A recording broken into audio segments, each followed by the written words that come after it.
Assalamualaikum warahmatullahi wabarakatuh. Waalaikumsalam warahmatullahi wabarakatuh. Selamat pagi anak-anak. Gimana kabarnya hari ini? Pagi Ibu, alhamdulillah baik. Anak-anak, berarti kita hari ini pertemuan kedua ya. Iya Ibu, betul. Setelah pertemuan pertama kemarin kita online, kita sudah kenalan kan? Sudah Ibu. Nah, tapi Ibu hari ini kita pengen nih Ibu perkenalan lagi dengan kalian secara langsung. Nah, jadi Ibu akan memulai terlebih dahulu. Perkenalkan, nama Ibu Ella Faiko. Kalian bisa panggil Ibu dengan Ibu Ella. Sekarang gantian ya, Ibu juga pengen kenal kalian dengan cara Ibu akan mengabsen kalian. Boleh Ibu. Yang pertama ada Amelia Putri. Hadir Ibu. Kedua ada Hani Dwi Lestari. Hadir. Yang ketiga ada Rizky Hamzah. Hadir Bu. Selanjutnya ada Robana Fajar Hasanah. Hadir Ibu. Baik, semuanya hadir ya hari ini, alhamdulillah. Nah, sudah tahu kan Ibu hari ini mau ngajarin apa? Belum Ibu. Oh, belum. Oke, baik. Ibu akan perkenalan lagi ya. Maksudnya di sini di kelas ini Ibu akan mengajar tentang ilmu ekonomi untuk 1 tahun ke depan. Apa lagi, Mam?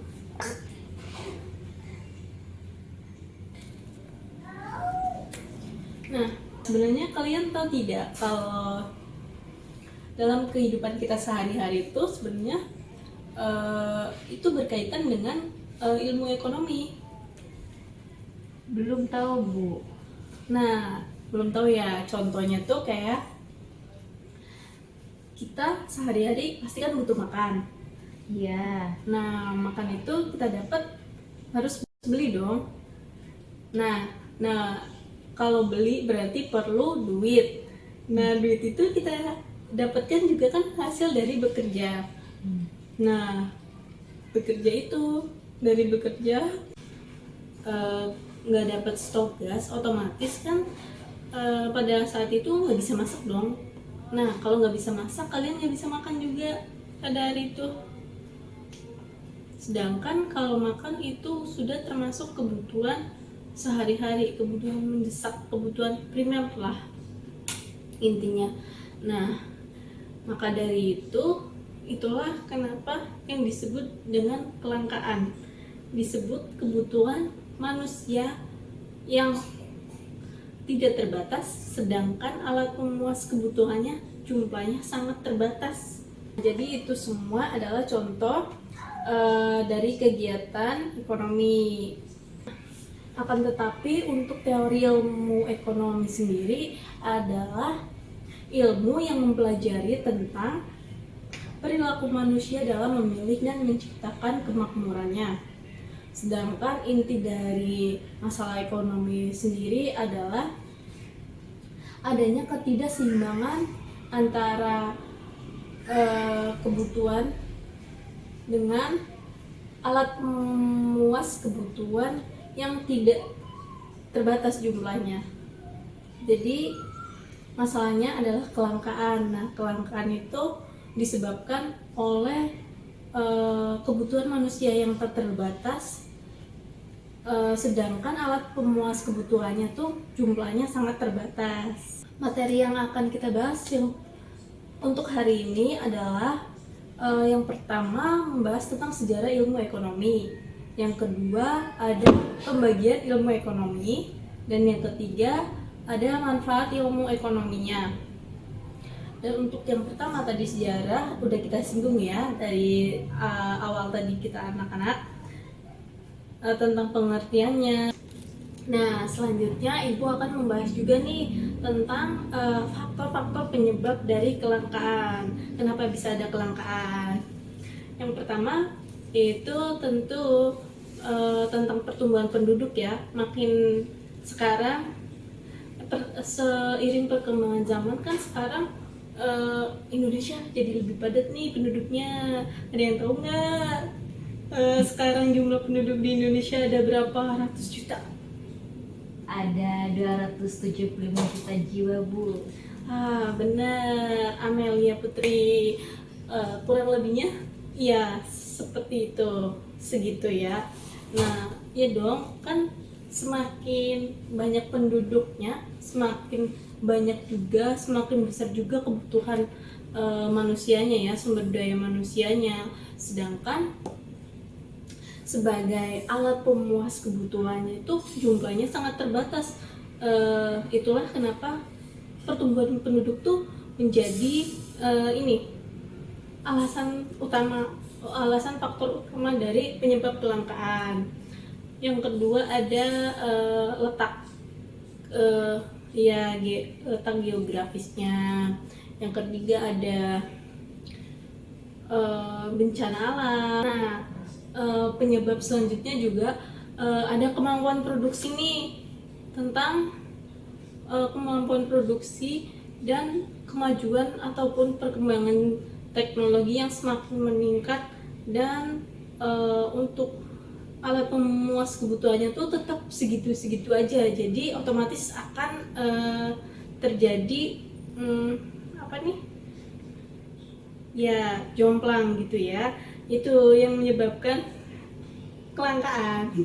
Nah, kita akan melanjutkan untuk pemahaman tentang materi yang kedua, yaitu tentang pembagian ilmu ekonomi. Ilmu ekonomi itu ada 3. Yang pertama, ilmu ekonomi deskriptif. Yang kedua, ilmu ekonomi teori. Dan yang ketiga, ilmu ekonomi terapan. Nah, di sini Ibu akan menjelaskan satu-satu. Yang pertama terlebih dahulu ya. Yang pertama tadi ada apa anak-anak? Ilmu ekonomi deskriptif, Bu. Oh iya benar. Nah, jadi teori ilmu deskriptif sendiri merupakan penggambaran dari fakta-fakta atau fenomena yang telah terjadi tentang ekonomi. Nah, contohnya ini kenaikan harga BBM pada tahun 2014 bulan November, itu yang semula harga BBM dari 6.500 per liter menjadi 8.500 per liter. Nah, itu tentu saja akan mempengaruhi semuanya ya, termasuk kebutuhan kita sehari-hari. Selanjutnya kita akan membahas tentang cara mengatasi kelangkaan. Yang pertama adalah memanfaatkan sumber daya dengan bijak. Di sini contohnya memanfaatkan sumber daya yang dengan bijak, yaitu contohnya pada suatu daerah yang memiliki sumber daya yang cukup melimpah. Contohnya daerah Kintab. Nah, daerah Kintab ini, kalau anak-anak tahu itu, ini daerah yang banyak emasnya, asam-asamnya, pokoknya segala macam yang timah-timah begitulah. Nah, itu kalau kita bisa memanfaatkan dengan bijak, mungkin tidak akan terjadi kelangkaan. Contohnya saja, kita mengeksplorasi boleh, tapi sewajarnya saja, jangan serak. Nah, kalau cara mengatasi kelangkaan yang kedua yaitu dengan membuat skala prioritas kebutuhan. Contohnya, maksudnya gini, kalau kalian punya skala prioritas kebutuhan yang sudah terperinci, kalian bisa membedakan mana yang penting dan menunda yang kurang penting. Jadi dengan adanya skala prioritas kebutuhan, kalian bisa lebih terencana mana yang lebih penting. Intinya mendahulukan yang penting dan menunda kebutuhan yang kurang penting. Nah, cara mengatasi kelangkaan yang ketiga adalah menemukan sumber daya alternatif. Seperti contohnya tadi yang pertama, di daerah Kintab pada saat musim kemarau itu biasanya terjadi kelangkaan, kekurangan air bersih. Nah, karena kita sebagai manusia yang sempurna, tentunya untuk mengatasi kelangkaan tersebut kita pasti punya akal dong, atau cara alternatif yang lain, yaitu salah satunya daerah Kintab masyarakatnya membuat sumur bor. Sumur bor walaupun harganya relatif mahal, dananya lebih tinggi, tapi bisa mengurangi kelangkaan akan air bersih tersebut gitu. Nah, yang keempat adalah dengan mengelola keuangan secara efisien. Dengan kita mengelola keuangan secara efisien, tentunya kita bisa mengatasi kelangkaan atas kebutuhan sehari-hari kita ya. Tentunya dengan pengelolaan keuangan yang secara efisien, terperinci, terhitungkan, kita bisa memenuhi kebutuhan kita supaya tidak terjadi kelangkaan. Oke anak-anak, karena hari ini adalah hari pertama dan maaf ya tadi ibu sempat kita perkenalan lagi, jadi waktunya kan agak kepotong ya. Nah, selanjutnya untuk materi pembahasan selanjutnya tentang skala prioritas dan literasi keuangan, ibu akan share video linknya. Nanti kalian simak di situ ya. Soalnya kan untuk bab pertama ini kan tadi ada 3 ya yang perlu dibahas, tentang sejarah ilmu ekonomi, kelangkaan masalah ekonomi, terus ini tentang literasi keuangan dan skala prioritasnya. Dan kalau untuk masalah pembagian ilmu ekonominya kan udah ibu singgung tadi di depan ya, di sejarah ilmu ekonominya. Nah, kalian ntar simak ya video dari ibu yang ntar akan ibu share nih linknya ntar di grup ya, karena ibu mau kalian bener-bener menyimak, karena nanti untuk pertemuan selanjutnya ibu akan mengadakan kuis. Nah, kuis ini untuk bisa menilai nih kalian tuh paham nyampe mana, pahamnya tuh nyampe mana untuk bab ini. Nanti kalau misalnya itu bisa lah didiskusiin lagi sama ibu mana yang kurang paham, mana yang belum, jadi ibu tahu nih dari nilai tersebut gitu ya anak-anak. Nah ya, karena waktunya cukup mepet ya sama jam istirahat, ibu akhiri. Semangat untuk pertemuan selanjutnya. Assalamualaikum warahmatullahi wabarakatuh. Tingkat pendapatan ya.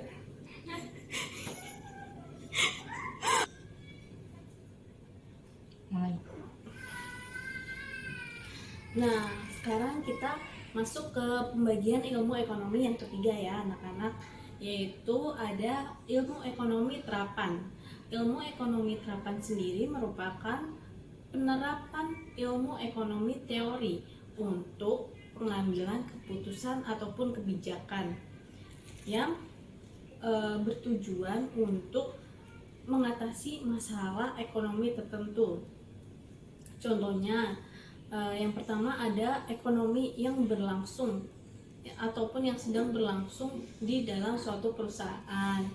Yang kedua bisa jadi ekonomi moneter. Yang ketiga ada juga ekonomi perbankan dan lain sebagainya.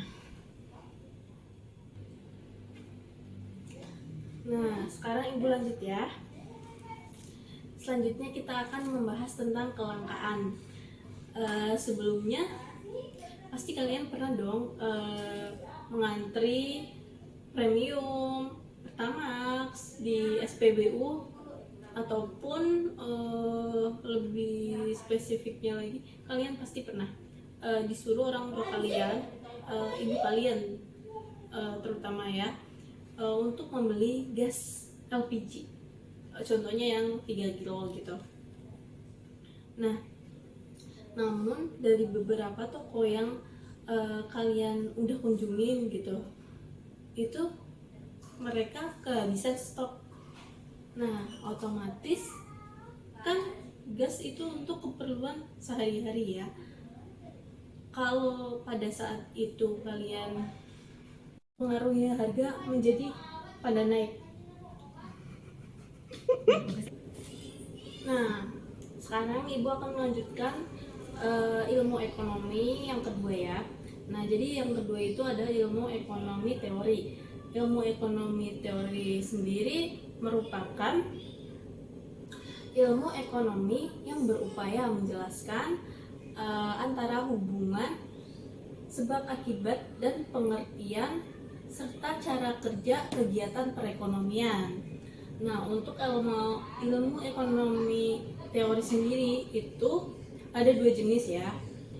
Yang pertama ada ilmu ekonomi makro dan ilmu ekonomi mikro. Ada yang tahu nggak pengertian ilmu ekonomi ataupun mikro makro? Ada yang bisa jelasin nggak? Nanti ibu ini kasih nilai tambahan. Belum Bu. Oh, belum ya. Udah, nggak apa-apa. Ibu akan menjelaskan lagi ya. Kalau untuk ilmu ekonomi makro itu adalah ilmu yang membahas tentang seluruh kegiatan ekonomi. Contohnya ada pengangguran, inflasi, pertumbuhan ekonomi, dan yang kedua yaitu tadi ilmu ekonomi mikro. Ilmu ekonomi mikro sendiri mempunyai pengertian ilmu ekonomi yang mempelajari tentang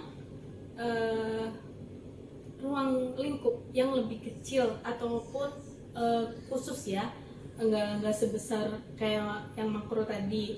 Contohnya kayak harga kenaikan BBM ataupun.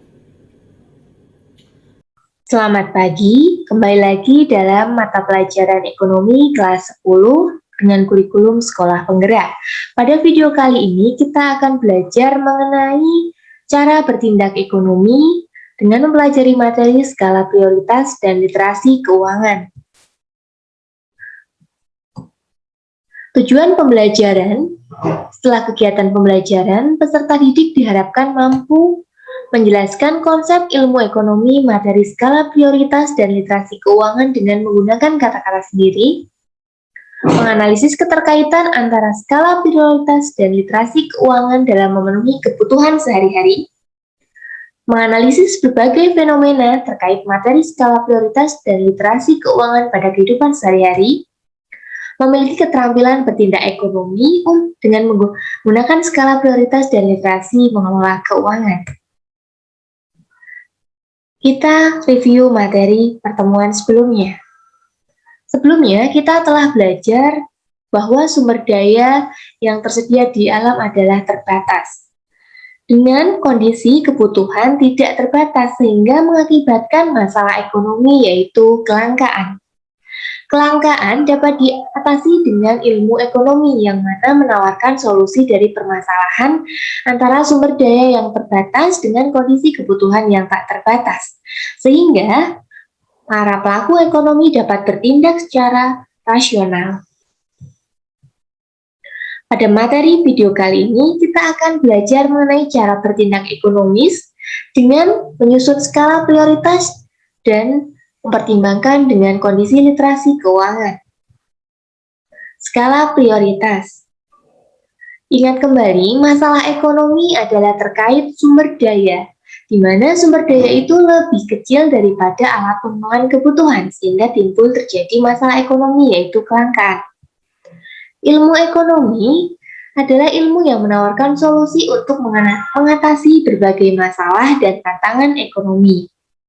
Tindakan ekonomi rasional adalah menuntun kita untuk dapat menentukan prioritas sehingga kita dapat meminimalkan biaya dan dapat memberikan keuntungan. Jadi, cara bertindak ekonomis itu kita harus paham tentang cara menyusun skala prioritas dan literasi keuangan.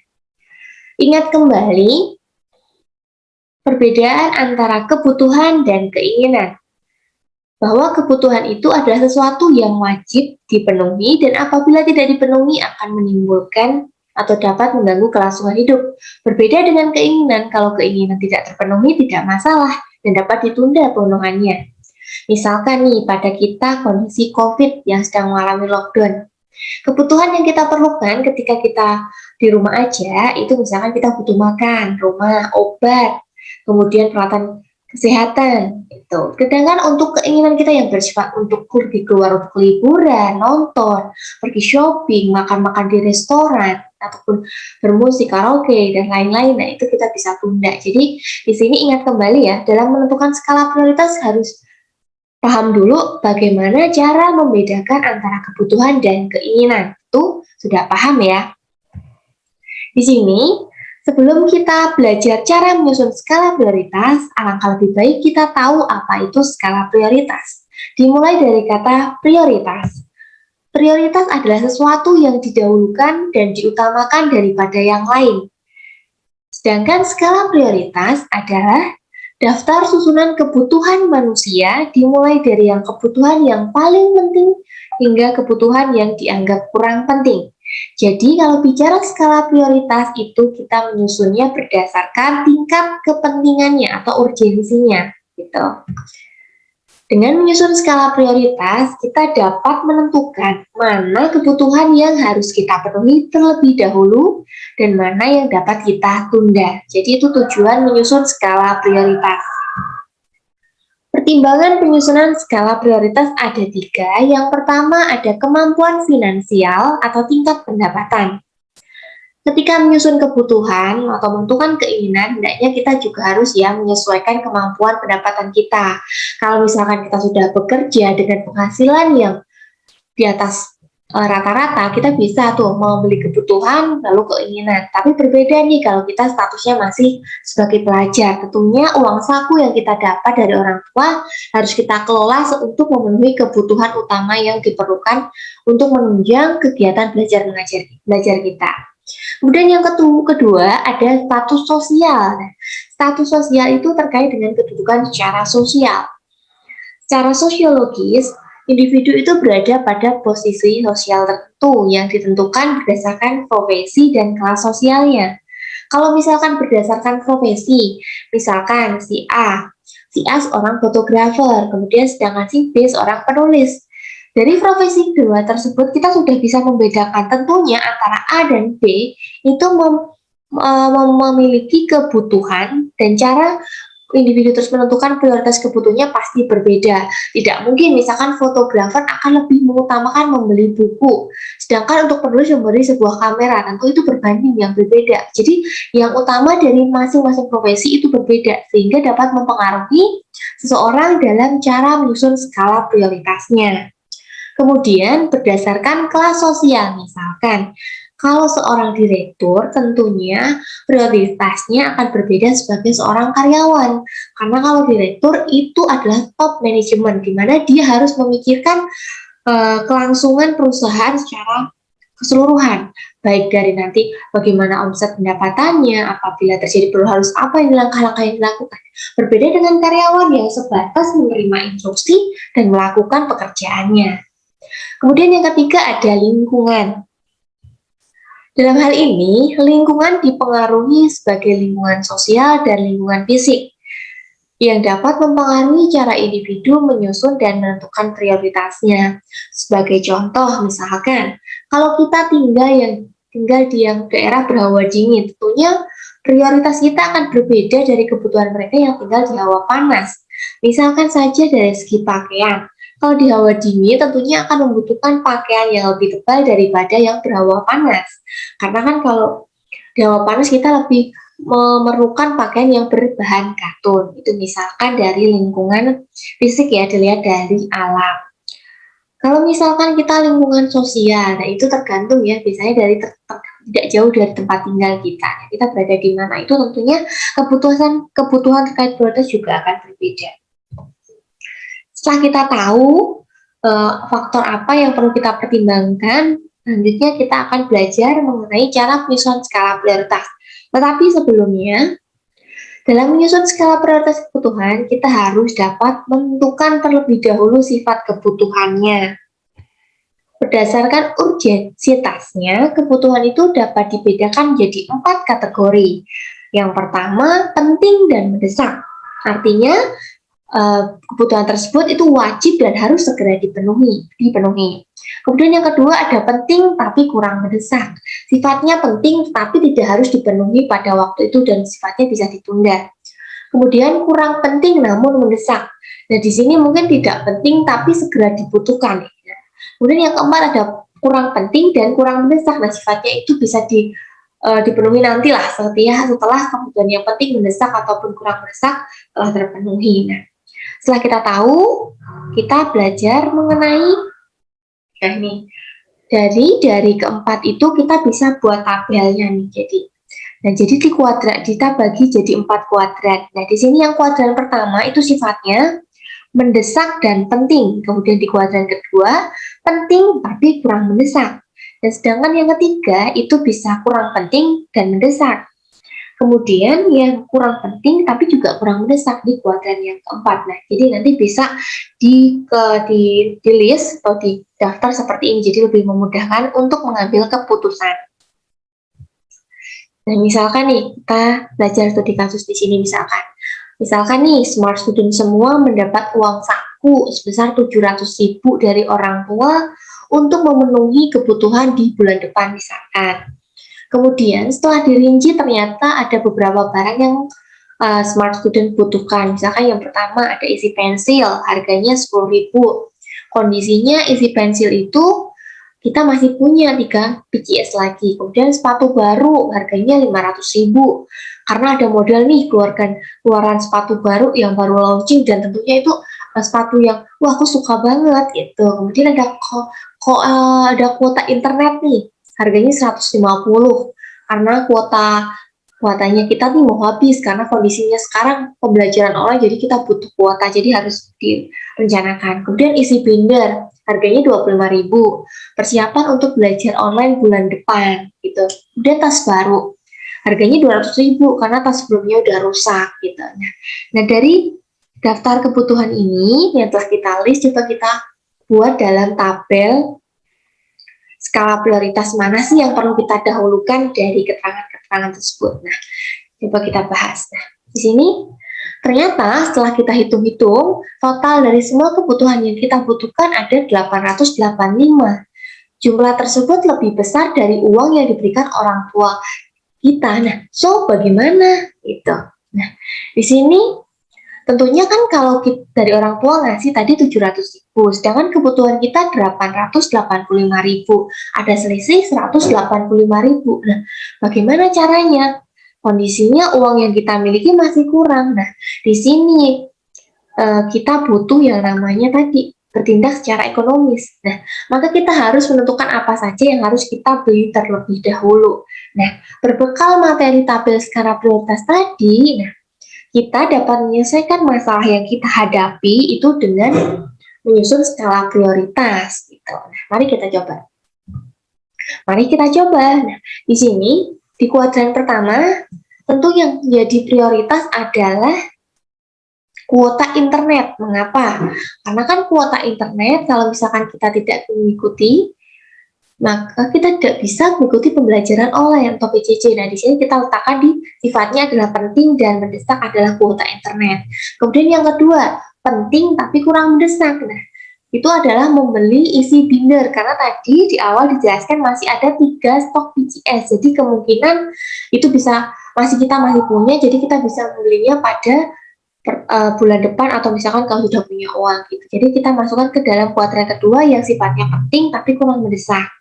Kemudian yang ketiga kurang penting tapi mendesak, misalkan apa tas kita kan rusak gak ada yang diganti, pasti itu sifatnya ya yang mendesak tapi ya kurang penting. Kenapa? Karena kan sekolahnya online jadi kan nggak harus beli tas gitu, jadi belum membutuhkan tas, jadi tasnya itu bisa ditunda gitu. Kemudian yang terakhir ya kurang penting ya kurang mendesak, itu sifatnya sepatu tadi, karena ini tadi sifatnya adalah needs or wants, ya adalah keinginan. Jadi sepatu sebelumnya kan masih ada karena alasan yang disampaikan kan karena emang kebetulan baru launching dan sepatunya yang paling kita sukai. Jadi ya karena dilihat dari sifatnya, dari kurang penting dan kurang mendesak, jadi kita bisa tunda dan kita bisa beli nanti di prioritas yang di keempat ini. Jadi kita wajib membeli kuota internet, isi binder, dan tas dan sepatu masih nanti gitu. Jadi silakan dihitung nanti dan mana yang bisa dihitung. Itu contoh kasusnya, misalkan kita dihadapkan suatu pilihan dan kita harus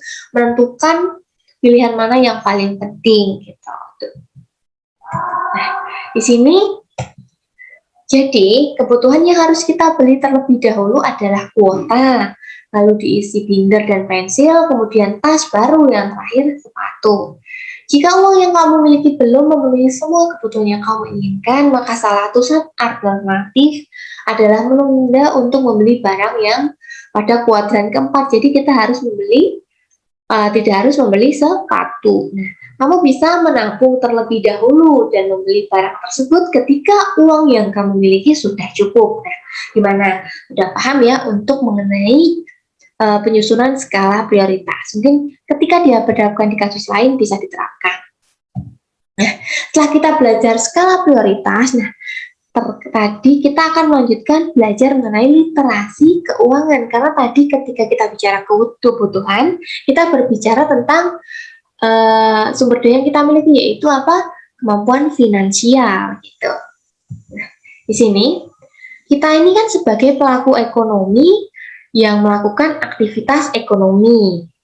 Yang mana dalam melakukan aktivitas ekonomi kita harus benar-benar melakukan atau mengambil keputusan yang bersifat rasional, jadi tidak merugikan tapi juga menguntungkan.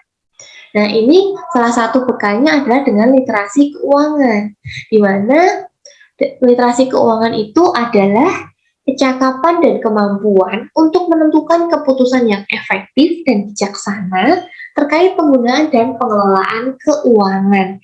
Jadi seperti tadi, ketika uang kita tidak cukup, sehingga kita harus menunda kebutuhan pada kuadran keempat atau membeli sepatu yang harganya itu masih kurang. Jadi kita bisa melakukan dengan cara menabung. Nah, itu salah satu kemampuan pengelolaan keuangan. Jadi kita menggunakan sumber daya yang kita miliki untuk membeli sesuatu berdasarkan prioritas.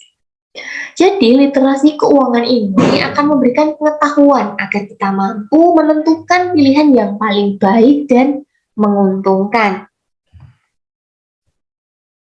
Nah, di sini setelah kita tadi membuat skala prioritas, kaitannya di sini. Kemudian kita melakukan tindakan ekonomi secara rasional. Nah, tindakan ekonomi rasional yang kita lakukan tadi berdasarkan pertimbangan atas dasar pengetahuan dan kecakapan tentang pengelolaan keuangan atau literasi keuangan. Nah, di sini masalah kita akan teratasi sehingga kita bisa mengatasi berbagai masalah terkait aktivitas ekonomi yang sifatnya berisiko dan tidak jelas. Nanti kalau ini sifatnya skalanya lebih besar ya. Untuk literasi keuangan nanti akan kita pelajari ketika kita pada materi lembaga keuangan. Jadi di sini hanya disampaikan mengenai keterkaitan antara skala prioritas dan pentingnya literasi keuangan. Bahwa literasi keuangan itu juga diperlukan dalam menyusun, dalam mengambil keputusan terkait dengan skala prioritas gitu. Terima kasih untuk perhatiannya and thanks for your attention. If you have any question for me, leave a comment. Jadi kita bisa diskusi untuk video selanjutnya. Support this channel, subscribe, like, comment, and share. And thank you and see you the next video.